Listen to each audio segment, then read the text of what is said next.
I said to the president, well, you said that the ANC is accused number one when it comes to corruption, but you are number one of accused number one. So what did you do about it? There's no doubt in my mind that Ramaphosa has failed the people of South Africa in general. Everything he do is what is in the best interest of the ANC as a political party.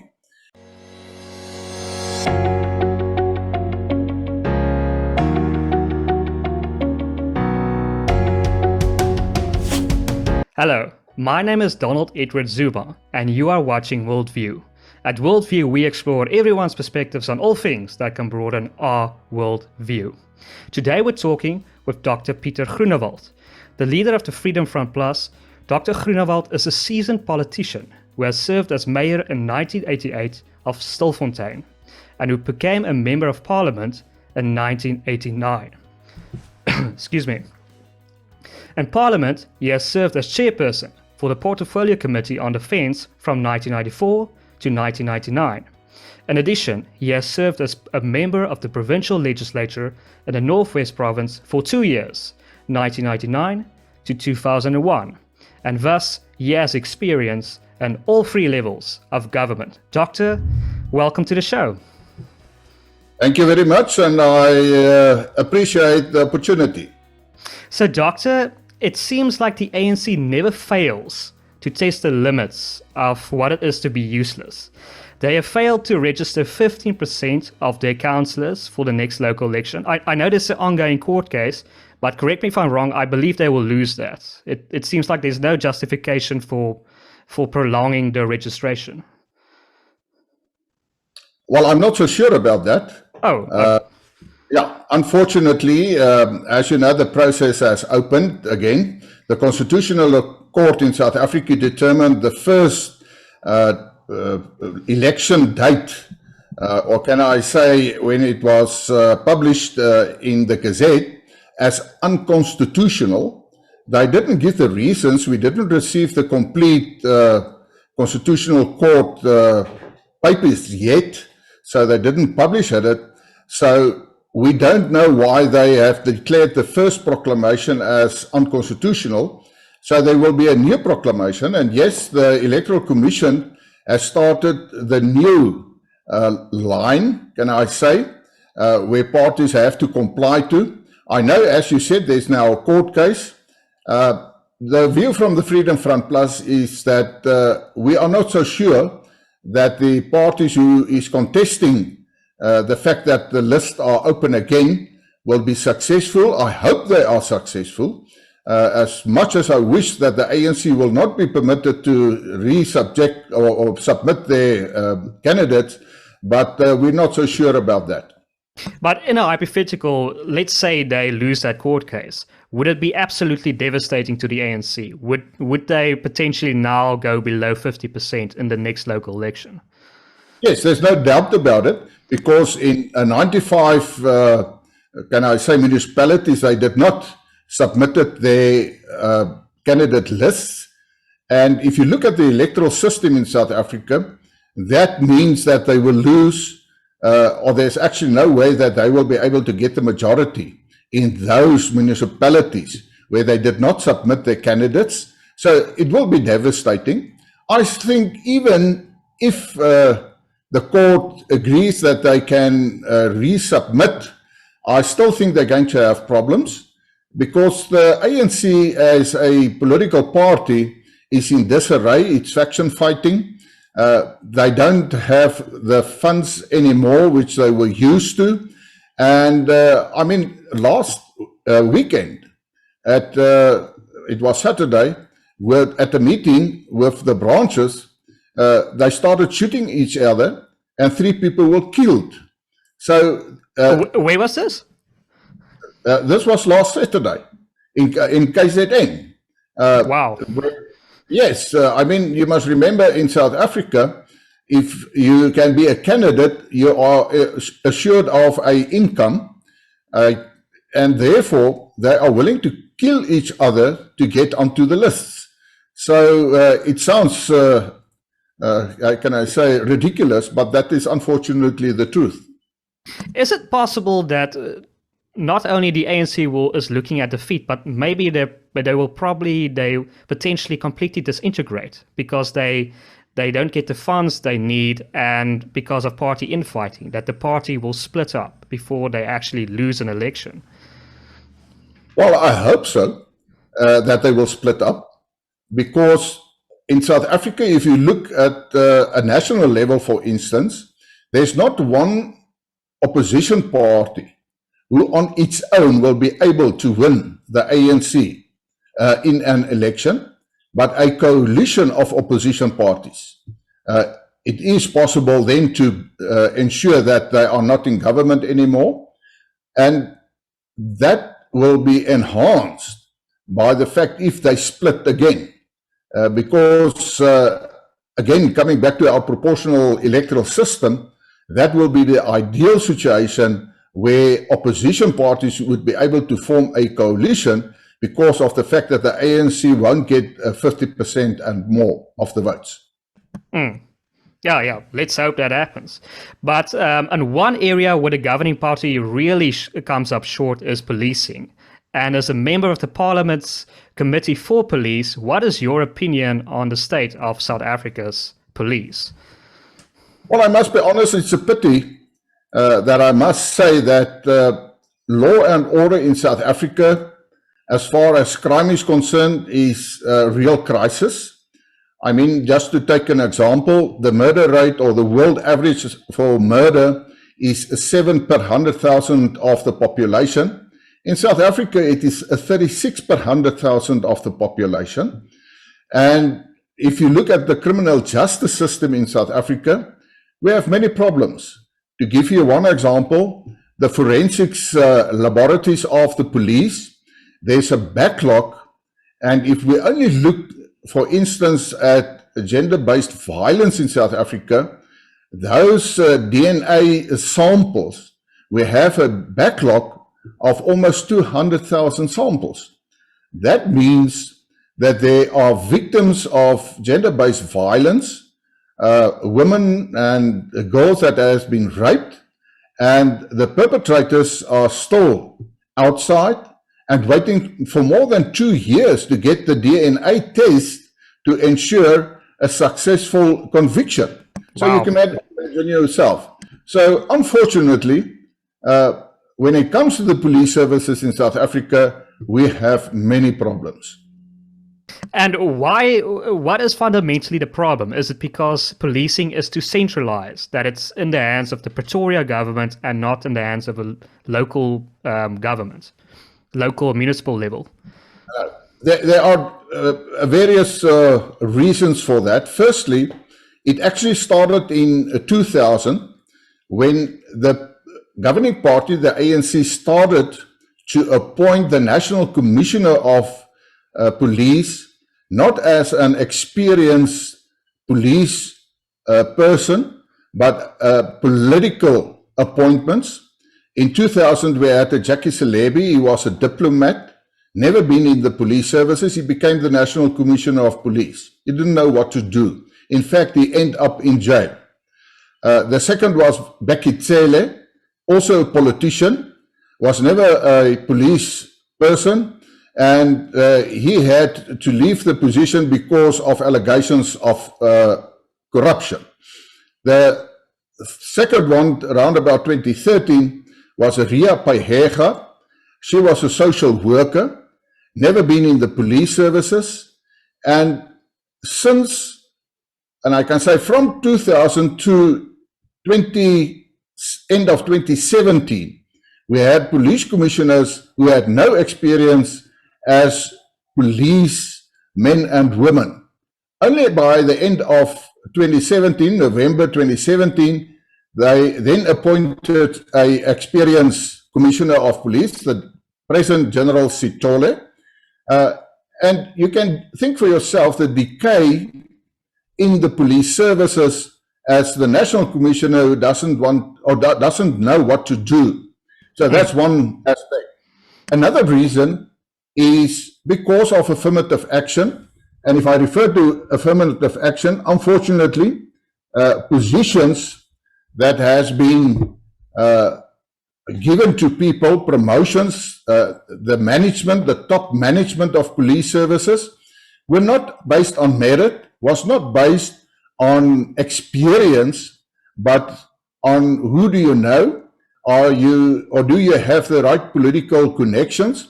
So the top management of police in South Africa became actually a management team that lacked the experience to be able to ensure that we have an effective police service. A third reason is the fact of training. They have adjusted the curriculums. They made it easy for people to pass their courses because of affirmative action. And therefore, the quality and the level of training in the police decreased. Just to give you one example, for instance, by the late 1990s, they stopped to give any training for police in when it comes to gatherings, public gatherings, and how to control public order. Why did they do this? Well, their approach was that was something for apartheid when they were part of the struggle, and they don't need it, although it is actually quite wrong, because if you look at the service protests taking place in South Africa, they should have known that they should still train their people. They started to train again, but that only started around about 2008, and at the moment we only have about, say, 6,000 to 7,000 members of the police service who are effectively trained in public ordering police. The fourth thing I want to say is corruption. Corruption in the police services in South Africa is pandemic. Now, I know all over the world you will get some form of corruption in police services, but in South Africa, I say it's pandemic. You will see, for instance, there are certain cases, if you have the right money, the docket will disappear, and the police in itself taking bribes. I mean, we had a situation where, for instance, one police officer sold almost 9,000 firearms to, can I say, gangs in the Western Cape, where it was firearms that has been handed in to the police in amnesty periods, so that they were part of crime. We had situations, and it was in the newspapers, for instance, where criminals come to the police station at the evening. They are given a firearm, they go and commit the crime, and before light they just give back the firearm, and it's actually impossible to trace the firearm. So there are these basic issues, and in fact, it is actually a shame that I have to mention these things. But unfortunately, we must decide whether we want to be polite and diplomatic, or whether we want to be truth and put the truth on the table and be honest. I prefer to be honest, because I say we must know what the problems are, and then we can deal with it, or else you are misleading yourself and other people. But these are reasons why we are in this dear, or can I say, uneasy situation as far as police services and the criminal justice system is concerned in South Africa. That's fascinating. And I recently watched a Devil's Dorp documentary which covered the murders in Krugersdorp. And those dockets in that case disappeared as well. That's why those murders went on for like 5 to 10 years. But so what would be the Freedom Fronts Plus remedy for this situation? How do we solve this problem on a systemic and structural level? Well, firstly, of course, okay, we have an experienced commissioner of police. That is very important. But secondly, we say that they should do away with affirmative action, not only in the police services, in all state departments, because they put people in positions who are not competent to do the job and not qualified to do the job. So do away with affirmative action. Thirdly, we say they must stop black economic empowerment, because in South Africa, I give another name for BEE. I don't call it black economic empowerment. I call it black elite enrichment, because that is what it is. And you find it in the police service and all other departments. And the reason for that is, for instance, it's costing the taxpayers of South Africa enormous amount of money. We have an example, for instance, where Eskom, the electricity supplier in South Africa, where you can, for a fluorescent tube for a light that normally costs about 68 Rand at any hardware shop, they procure it for 900 Rand because of black economic empowerment. Because company A is black economic empowered, so they buy it for 68 Rand. Then you have another 2-3 companies that must benefit, and they increase the price, and that is costing the taxpayers of South Africa. Therefore, there's not enough money to ensure that you have, can I say, the latest, let's say the latest equipment when it comes to policing. If I take, for instance, cybercrime, you can forget about it. They don't have the ability to really look at that matter. And if you go to forensics, for instance, it's a problem where they need certain equipment, which at this moment they don't have enough money to pay providers or suppliers to ensure that they have qualified and declared the instrument and calibrated to be used.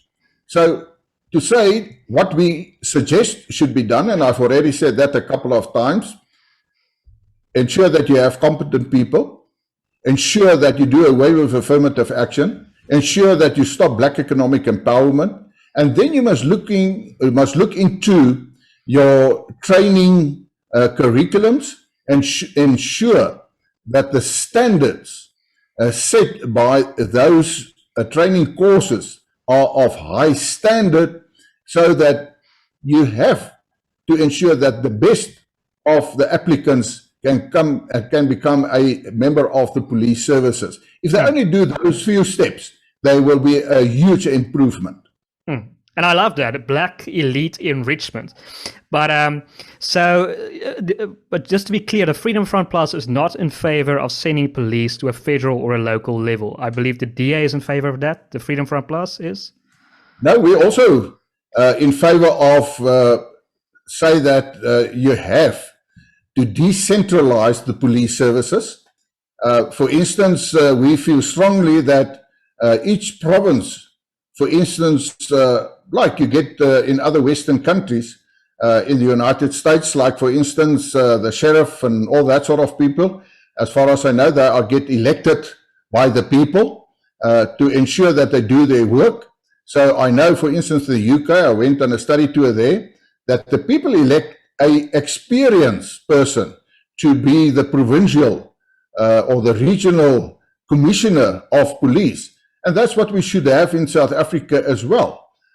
So we are in favor of decentralizing the police services as far as possible to the lower level, where the people can have more direct inputs in, can I say, appointing and actually firing a police commissioner if he or she doesn't do their work properly. And with all these problems, to quote Davy Rood, you have to have a hole in your head if you still believe in the new dawn. Could it be accurate to say that Ramaphosa, I mean, we have given him now 4 to 5 years, and it seems he just doesn't have the capabilities to address this problem. Could it be accurate to say that he has betrayed his voters and South Africa, and that he has placed the ANC as number 1 and South Africa as number 2? Well, in Parliament, with the State of the Nation address this year, I said to the President, while you said that the ANC is accused number 1 when it comes to corruption, but you are number 1 of accused number 1. So what did you do about it? There's no doubt in my mind that Ramaphosa has failed the people of South Africa in general. Everything he do is what is in the best interest of the ANC as a political party.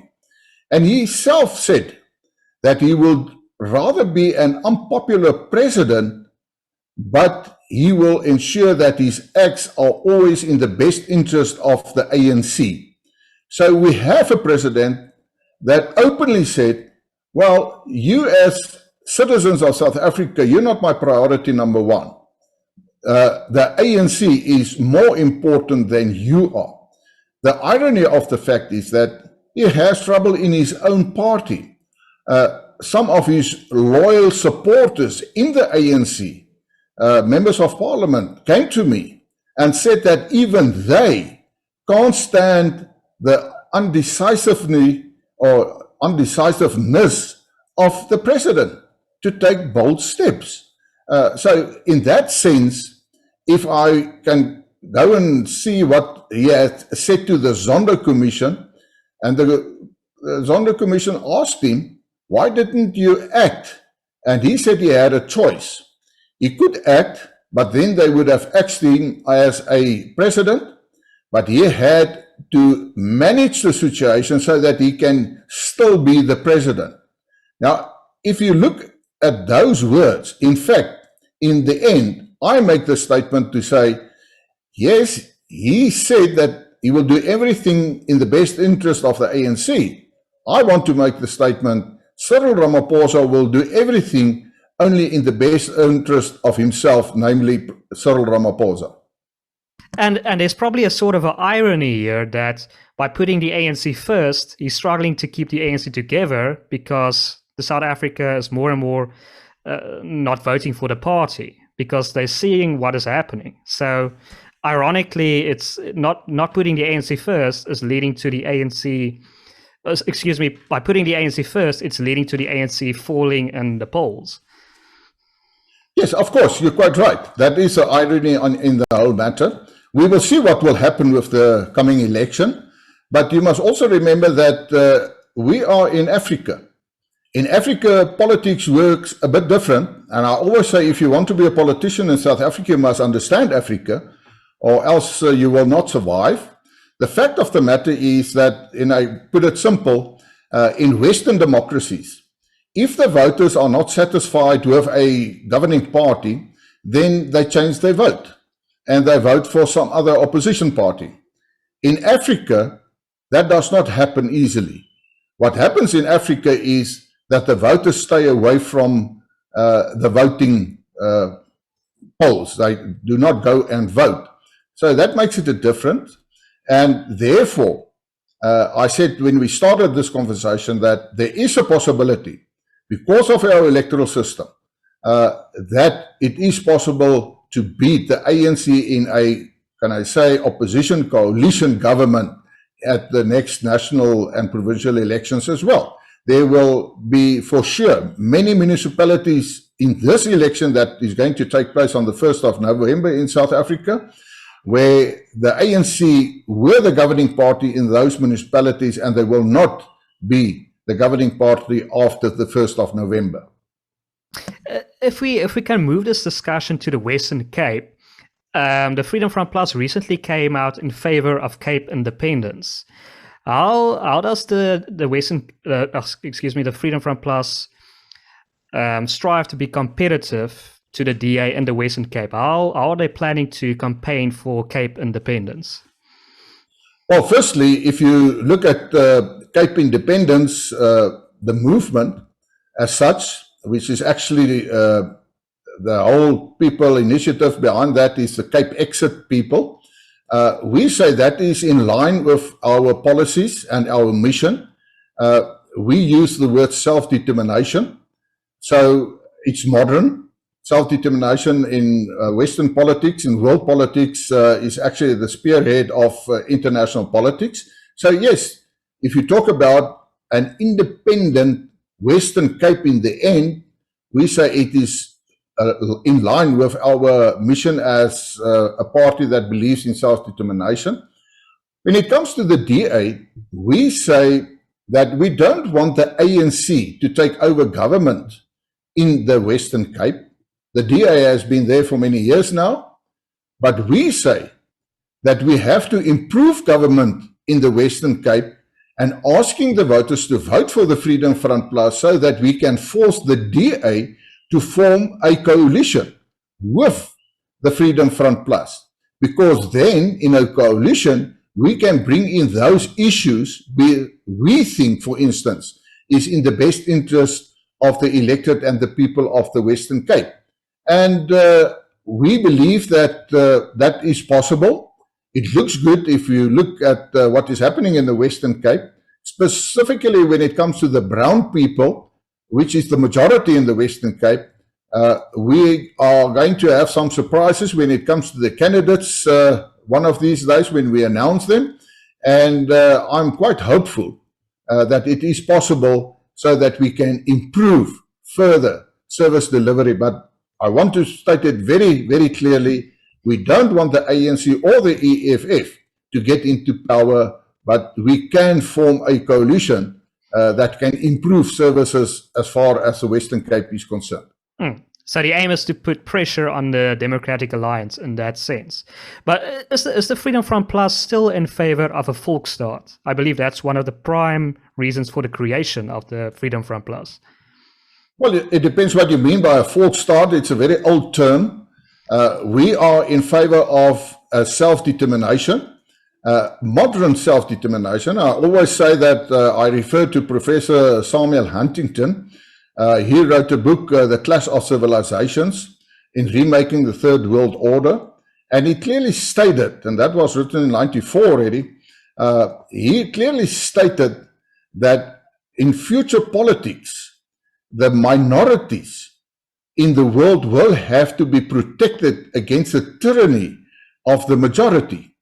Now, if there is ever a country which is having a democracy, but where the minorities must be protected against the tyranny of the majority, it is South Africa, to just give you one example. In a metro city, eThekwini, which is Durban, there was an advertisement in the beginning of this year where the municipality advertised an auction of second-hand vehicles of the municipality. And in the advertisement, they clearly said, no whites, Indians, or coloreds are permitted to attend this auction. Wow. So that's blatantly open discrimination against minorities. Therefore, we say that we are in favor of that self-determination. You refer to a Volkstaat. It's a specific area. If you, for instance, ask the Scottish people in the UK, they want another referendum to become an independent state again, which I think they have a good opportunity or chance to win. That's self-determination. If you go into Africa, if you go and look at the history of Ethiopia and Eritrea, for instance, it was one country, Ethiopia. They had a civil war for almost 30 years. And when each and every group had its own territorial area, their own state, peace came into that region. So we believe in modern self-determination. We are not going back to apartheid, because many people think if you talk about self-determination, we want to go back to apartheid. No, we don't want to go back to apartheid. Okay. And I recently spoke to Fadil Adams. He is the leader of the Cape Coloured Congress. And he mentioned a few cases, I mean, this is his words, where the Democratic Alliance is more corrupt than the ANC. His assertion is that the Democratic Alliance essentially, it's the same level as corrupt as the ANC, just on a provincial level. Is that accurate? Is that fair? Is it fair to say the Democratic Alliance is just as corrupt as the ANC, but just on a provincial level? Well, I won't be able to say that because I don't have all those facts. So some people, if they have proof of that, then they must come forward with that. And yes, I don't think that the DA is not corrupt. They also have corruption within their own party. But I won't say that they are more corrupt than the ANC. I think that will be unfair. because I don't think there's any other political party that can be more corrupt as the ANC.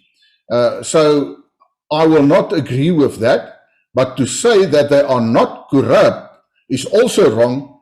I am sure that there are cases where there is corruption. We saw that in newspapers, for instance, also on the coast area near George and all those places. There are serious allegations of corruption, people who had been paid to ensure certain private development and everything like that. But still they have court cases, and that must, at the end, determine whether it's true or not. But to conclude on that matter, yes, I do believe there is corruption. Their hands are not clean. For instance, we talk about the Guptas, the most corrupt family in South Africa.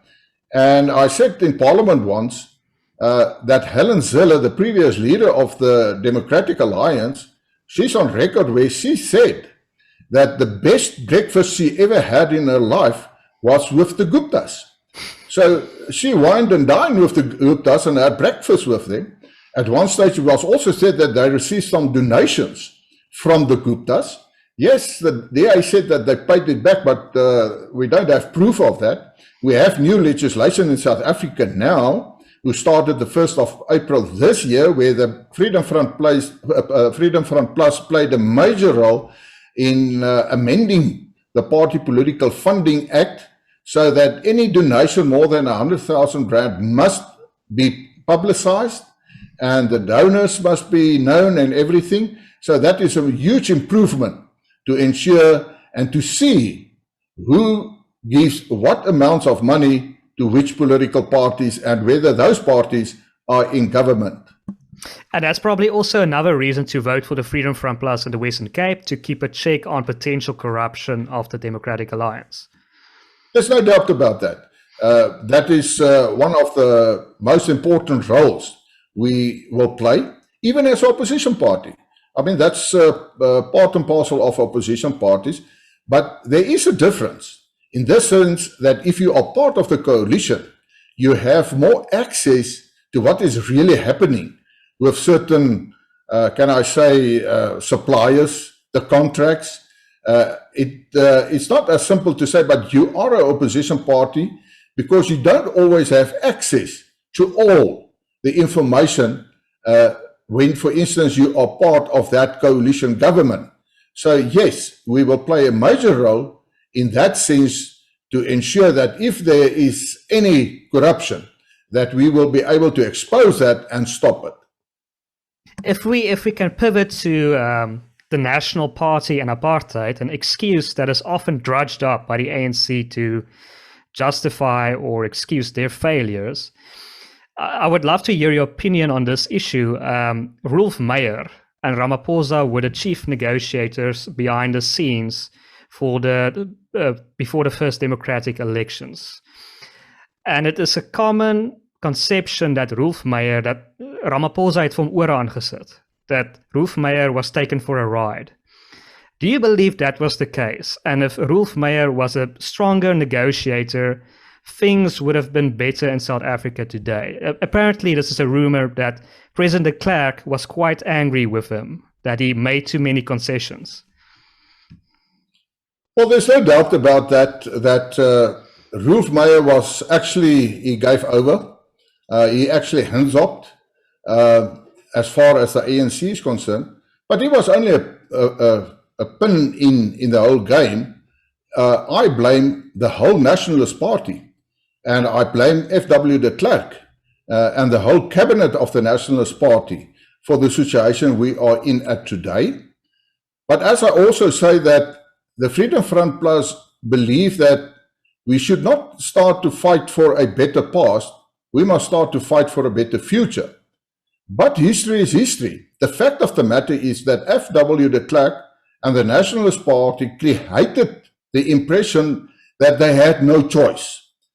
If they did not give over to the ANC, then South Africa would have been in a civil war, a bloodbath, and all that sort of things. It's not true. The we say that there were many other options. We believe in the devolution of power. We could have become a federal state, like in the United States of America, for instance, where federal states have certain powers. Let's take, for instance, murderers still get the death penalty in, for instance, Texas, and I think in California at this moment still. But in the state of New York, they do not believe in the death penalty. So there were other, can I say, forms of government to ensure a better South Africa, where certain provinces, if they received more powers, and we spoke about the police, for instance, if they had the power to appoint their own police services there, it would have been a better country than we have at this moment. The fact of the matter is, at this moment, we have a simple majority rule in South Africa. The Nationalist Party wanted to create the impression that they had all these checks and balances. They always refer to, yes, but the ultimate is the rule of law. Now, just to give you one example, the highest court in South Africa is the Constitutional Court, but my language, Afrikaans, my mother tongue language, we have 38 university campuses in South Africa. There's not one single university campus that, can I say, is exclusive Afrikaans. They are all English. And there was a constitutional case at the University of the Free State, and the Constitutional Court said, yes, Afrikaans was part of apartheid, and therefore they can have English as the language of tuition. But the same constitution determines that everybody has the right to receive his or her education in his mother tongue language. So the so-called rule of law that will protect us all is not what is happening in South Africa, and there's no doubt that FW de Klerk, the Nationalist Party, you've referred to Roelf, Meyer, they actually defeated by the ANC, and they did not act in the best interest of South Africa. Why do you believe they were convinced this would lead to a civil war if they didn't give too much concessions? Do you believe it was weakness, or do you believe they just had the wrong information? I think it is both. They had the wrong information, and it's also they were weak because, I mean, at that moment, the leader of the Freedom Front Plus was General Constant Viljoen. He was a previous chief of the South African Defence Force, and the ANC took note of what he said, and we wanted to prevent any possibility of a civil war. Therefore, that I think that the Nationalist Party, they actually abandoned the security forces. We must remember that in the early 90s, before 94 and Codesa, that FW de Klerk as president fired 28 generals of the South African Defence Force, intelligence officers, with no good reason. He just wanted to get rid of the so-called securocrats so that he can do as he wish. And that's why I say that they used the civil war as a smokescreen to say to people, you must believe in what we as Nationalist Party is doing, and that it is in the best interest of South Africa. It was nothing else than a smokescreen, and they actually misled the voters at that stage of South Africa. So it was sort of a fear tactic. They just wanted to resolve the issue, and they instilled the fear in the general populace. It's going to lead to civil war. We just want to get this thing over. That's really what they wanted to do. That's correct. And of course, they also used the sanction, can I say, issue that if South Africa does not accept to what the demands of the ANC are, that we will have more sanctions, the economy will actually go down, and people won't have jobs and all that sort of things. Ironically, that's what we are experiencing now. The economy is down. the unemployment rate amongst the youth between 15 and 25 is 62% in South Africa. The more general rate is 44% unemployment. The economy doesn't really grow fast enough to ensure that jobs are created. So what the Nationalist Party told the people is actually happening now. But as it may be, the fact of the matter is that I think that the Nationalist Party were also not just up to standard with the ANC. They underestimated the ANC. They underestimated Cyril Ramaphosa as a negotiator because they thought that they are untouchable, and I'm referring to the Nationalist Party. But they were actually, can I say, caught off guard with the real knowledge and the skills of the ANC in negotiating a new dispensation for South Africa. But I want to say again, I want to move on. There's no use that we start fighting for a better past. There are many people who vote for the Freedom Front Plus at the moment who actually in the 90s voted for the Nationalist Party. I can say I never personally voted for the Nationalist Party. I've never been a member of the Nationalist Party. But we say let's not show fingers to each other, point fingers to each other to say, yeah, but you voted for it or everything like that. I want to fight for a better future. And to ensure that, I say we'll have to take hands, let the bygones be bygones, and let's see how we can create a better future for all the people in South Africa. And yeah, this is my personal opinion, but I believe Nelson Mandela was both a blessing and a curse, in the sense that he was obviously a great leader, but I believe the National Party was sort of fooled to think that most of the people in the ANC were like Nelson Mandela. That if they give over concessions power to a person like Nelson Mandela, that is what will lead into the future. But obviously we have now seen with his fall, we have seen the rot of the ANC. Most people in the ANC, or a lot of people in the ANC, are not like the mystical messiah figure like Nelson Mandela. He fooled the National Party with his charisma. I think your opinion is justified. It is true. And it's quite interesting. We as members of Parliament since 1994, and even before that, we now can see how it has changed. The new generations that is actually now members of Parliament. And I mean, the accusations now is that, well, Nelson Mandela was a sellout. That's how some political parties, for instance, like the EFF, sees Nelson Mandela. And they will never admit it and they will never say it, but there are some of the young ANC members of Parliament who also thinks that Nelson Mandela was a sellout. The irony is that we think that F.W. de Klerk and those people were sellouts. But in the end, I say again that your opinion is justified. And that is what I actually also meant when I said they underestimated the ANC. They thought that they can negotiate with them on, and I want to say Western standards to ensure that the rule of law will prevail. We asked at that stage, yes, you want the rule of law, but who's going to appoint the judges? And I don't say that, yes, at this moment that the judges are a problem. But if I look at some findings of the Constitutional Court, we start asking questions. How sure are we that justice will prevail and that the rule of law will prevail?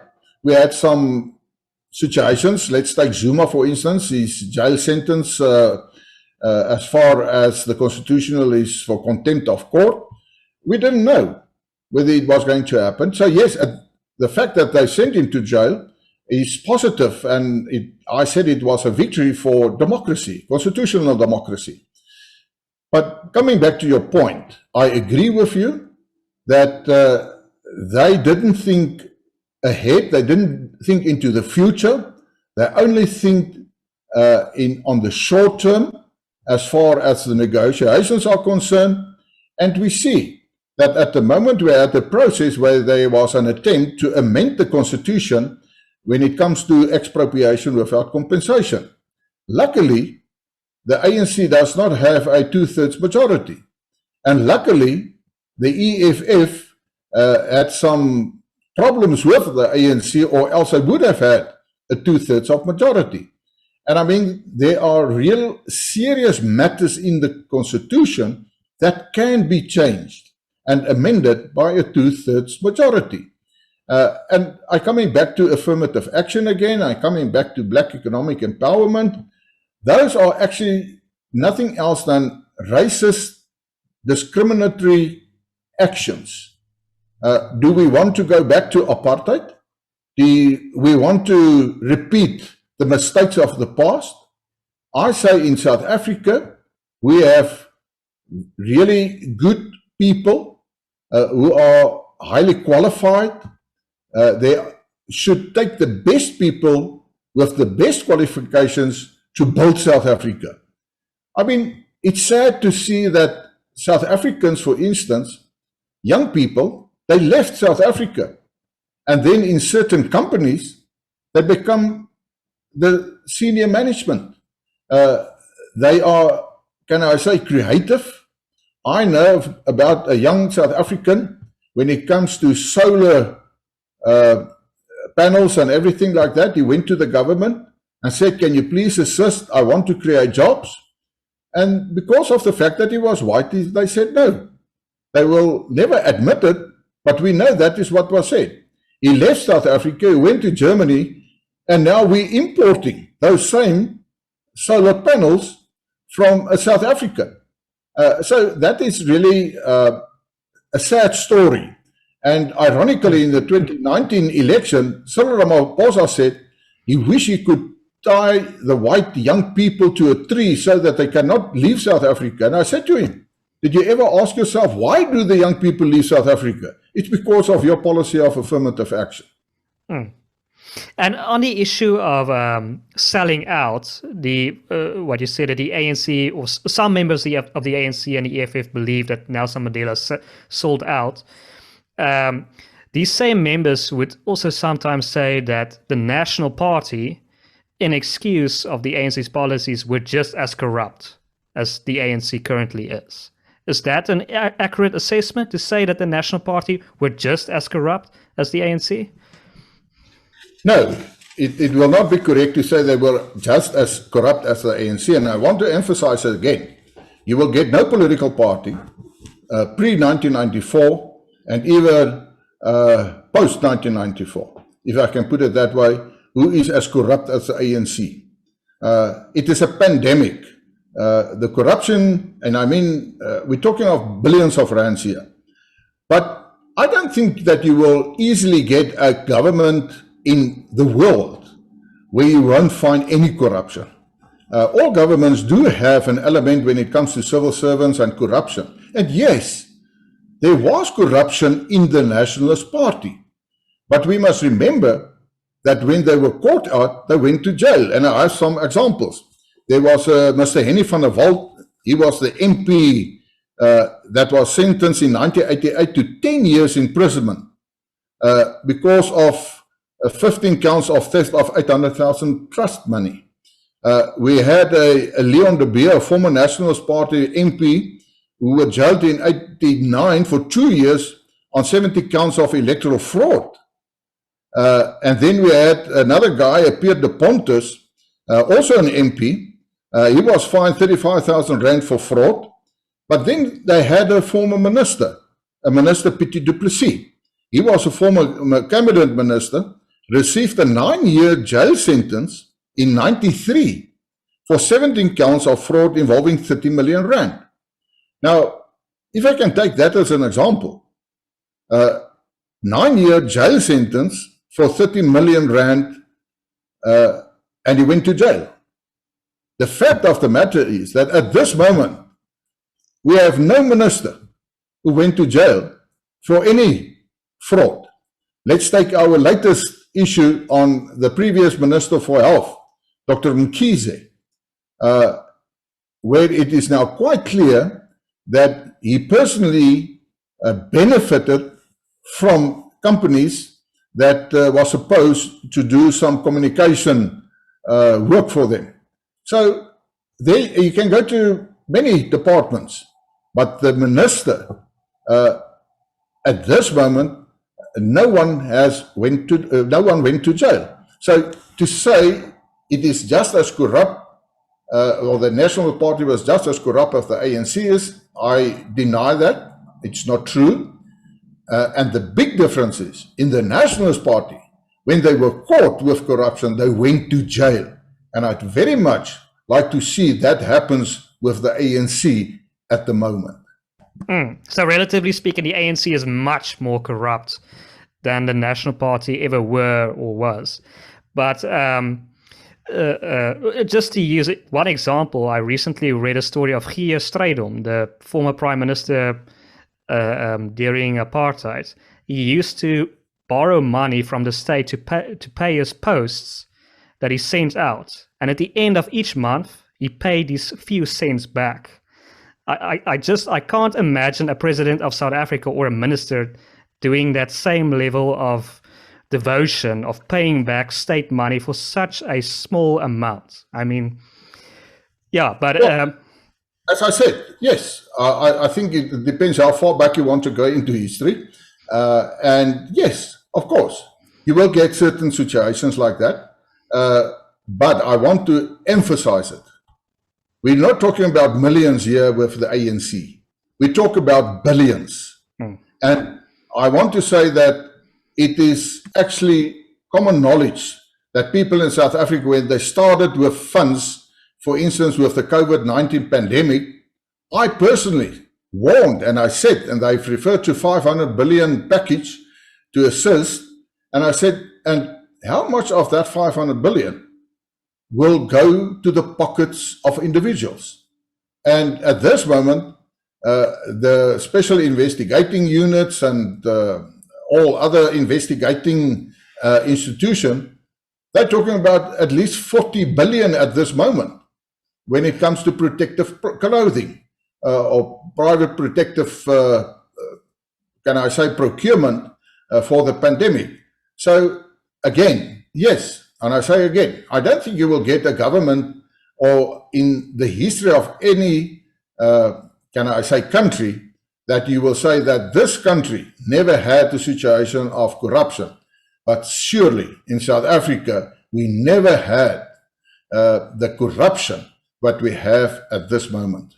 And in classical liberal and libertarian circles, they describe the National Party as a fascist/national socialist government. Is that a true and a fair representation of the National Party, that they were a fascist national socialist government? No, I don't agree with that. When we talk about certain terms, it also depends. They were a nationalist party, yes. You must remember, and you must always judge history in its time. If you go and look at the history, specifically when it comes to the Afrikaner, they actually lost the war in 1899, 1902, where the British government killed 36,000 women and children in concentration camps because of the scorched earth policy, where farms, stock, everything has been burned down to the ground, women and children put into concentration camps. People forget about that. So take that history in account when you look at, if you talk about nationalism and the Nationalist Party, they had to pull themselves up again as a nation after that defeat. In 1910, the whole of South Africa became the Union of South Africa under rule of the United Kingdom. And they strived to become a republic. So in 1961, they did become a Republic of South Africa, So I will describe it as a nationalist republic political party to want to strive and the ideal to become an independent republic, not under UK or English rule. I don't see it as a fascist socialist party. I disagree with that. And last question, I don't want to spend any more of your valuable time. On the issue of apartheid, if W. de Klerk recently came into quite a lot of trouble because he said that, and I believe this is correct, that he said that apartheid was terrible or wrong, but it was not a crime against humanity. Why is it necessary to bring up this topic? Why is it necessary to have this legal debate about whether apartheid was a crime against humanity or not? Is he trying to restore his legacy? I think you're quite right. I think it was out of, can I say, out of place as far as that is concerned. I don't see why he said that. But as you said, I think it was a sort of an effort to restore his legacy, because he knows that what is happening in South Africa now is because of him. He was the president at that stage. But I also want to say again, I don't think that topic should really be an issue in South Africa anymore. With great respect, the ANC uses apartheid and uses this argument to justify their own incompetence and inability to be a good government. So it's always because of apartheid. And ironically, even Zuma is on record and Thabo Mbeki is on record where we said that we must stop blaming apartheid for everything that's going wrong in South Africa. Although that's what they said, but they also said, and I mean, Zuma came forward with the notion of everything started when Jan van Riebeeck in 1652 landed in South Africa. So it's contradicting in a certain way. The fact of the matter is that if you look at apartheid, I always say, and I said it previously, that you have to judge history in the context of its time. I mean, in the United States of America, we had the incident of Rosa Parks. For instance, in 1955, the incident in Montgomery and the Alabama bus case, where she sat on a seat on a bus which was reserved only for white people. That was in 1955. And I mean, it is actually seen, and it helped initiate the civil rights movement in the United States. So how long are we going to debate apartheid? Are we going to the United States to see what they did about apartheid and everything? And I want to use it again, and I've emphasized it so many times. Let's start fighting for a better future. It's no use. You're not going to change the history. History is history. But what I want to say as far as that is concerned, that the ANC must stop blaming apartheid for everything that's going wrong in South Africa, and it's nothing else than a smokescreen for their own inability and incompetence to be a government. It's as simple as that. So they must realize it doesn't help to do blame shifting. They must take responsibility for the fact that they are a government. And then I also personally want to refer to Cyril Ramaphosa. He's the president of the Republic of South Africa. He must take the responsibility as a president. And a president of a country puts his country first, not his political party. And to add to that, I believe Julius Malema recently said that the health service was run better during apartheid than it is currently being run. And interestingly, on that note, the Institute of Race Relations released a few years back a poll where they asked people if the ANC approached them and said, we are facing the current problems because of apartheid. Do you believe that statement?